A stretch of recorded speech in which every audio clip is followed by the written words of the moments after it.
Rajkot marketing યાર્ડમાં આજરોજ ખેડૂતોની ભારે આવક નોંધાઈ છે। સોમવારના દિવસે યાર્ડમાં અંદાજે 1050થી વધુ વાહનો વિવિધ કૃષિ પાકોથી ભરેલા પહોંચ્યા હતા।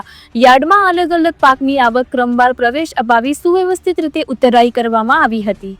આજે રાજકોટ માર્કેટ યાર્ડમાં મોટા પાયે પાકની આવક નોંધાઈ છે, જેમાં કપાસની 40,000 રૂપિયા મણ, સોયાબીનની આવક 5,800 રૂપિયા મણ, ઘઉંની આવક 12,000 રૂપિયા મણ, ચણાની આવક 5,600 રૂપિયા મણ, લસણની આવક 2,000 રૂપિયા મણ, મગની આવક 1,200 રૂપિયા મણ, સફેદ તલની આવક 3,500 રૂપિયા મણ, જીરુની આવક 6,200 રૂપિયા મણ, સિંગોફાળાની આવક 15,000 રૂપિયા મણ, કાળા તલની આવક 2,000 રૂપિયા મણ। આટલી વિશાળ આવકને ધ્યાનમાં રાખીને યાર્ડમાં ટ્રાફિક અને ઉતરાઈની વ્યવસ્થાનો ખાસ આયોજન કરવામાં આવ્યું હતું।